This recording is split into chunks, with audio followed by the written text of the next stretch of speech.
9ನೇ ತರಗತಿ ಸಮಾಜ ವಿಜ್ಞಾನ ಅಧ್ಯಾಯ 28 ಕರ್ನಾಟಕದಲ್ಲಿ ಸಾರಿಗೆ ವ್ಯವಸ್ಥೆ ಪ್ರಶ್ನೋತ್ತರಗಳು. ಬಿಟ್ಟಿರುವ ಸ್ಥಳಗಳನ್ನು ಸೂಕ್ತ ಪದಗಳಿಂದ ಭರ್ತಿ ಮಾಡಿರಿ. 1. ಪ್ರತಿಯೊಂದು ಹಳ್ಳಿ ಪಟ್ಟಣಗಳನ್ನು ಡ್ಯಾಶ್ ಸಾರಿಗೆ ಸಂಪರ್ಕಿಸುತ್ತದೆ. ಉತ್ತರ ರಸ್ತೆ.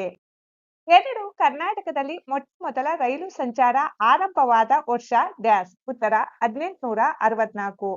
3. ಕರ್ನಾಟಕದಲ್ಲಿ ಅತಿ ಕಡಿಮೆ ಜಿಲ್ಲಾ ರಸ್ತೆಗಳನ್ನು ಹೊಂದಿರುವ ಜಿಲ್ಲೆ ಡ್ಯಾಶ್. ಉತ್ತರ ರಾಯಚೂರು. 4. ಕರ್ನಾಟಕದ ಹೆಬ್ಬಾಗಿಲು ಎಂದು ಡ್ಯಾಶ್ ಬಂದರನ್ನು ಕರೆಯಲಾಗಿದೆ. ಉತ್ತರ ನವಮಂಗಳೂರು. 5. ಪಶ್ಚಿಮ ಕರಾವಳಿಯ ರೈಲು ಮಾರ್ಗವನ್ನು ಡ್ಯಾಶ್ ಎಂದು ಕರೆಯುತ್ತಾರೆ. ಉತ್ತರ ಕೊಂಕಣ ರೈಲ್ವೆ. ಕೆಳಗಿನ ಪ್ರಶ್ನೆಗಳಿಗೆ ಗುಂಪುಗಳಲ್ಲಿ ಚರ್ಚಿಸಿ ಉತ್ತರ ಬರೆಯಿರಿ. ಪ್ರಶ್ನೆ 6. ರಸ್ತೆ ಸಾರಿಗೆಯ ಮಹತ್ವವನ್ನು ತಿಳಿಸಿ. ಉತ್ತರ ಕೃಷಿ ಪ್ರಗತಿ, ಕೈಗಾರಿಕೆ ಪ್ರಗತಿ, ವ್ಯಾಪಾರ ಪ್ರಗತಿ.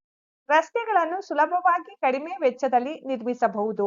ಪ್ರಯಾಣಿಕರು ಮತ್ತು ಸರಕುಗಳನ್ನು ರಾಜ್ಯದ ಮೂಲೆ ಮೂಲೆಗೂ ಸಾಗಿಸಬಹುದು.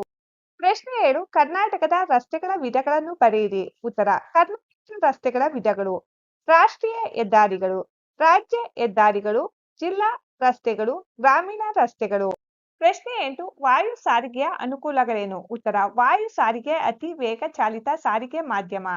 ಪ್ರಯಾಣಿಕರು ಅಂಚೆ ಮತ್ತು ಬೆಲೆ ಬಾಳುವ ಹಗುರವಾದ ವಸ್ತುಗಳನ್ನು ದೂರದ ಸ್ಥಳಗಳಿಗೆ ಬೇಗ ಸಾಗಿಸುತ್ತದೆ.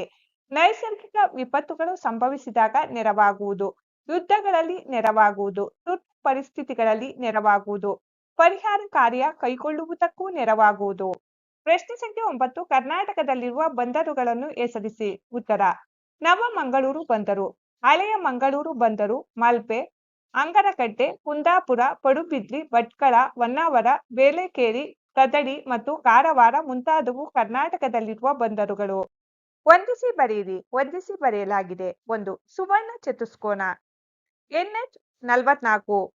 2. ಶರಾವತಿ ಸೇತುವೆ, ಕೊಂಕಣ ರೈಲ್ವೆ. 3.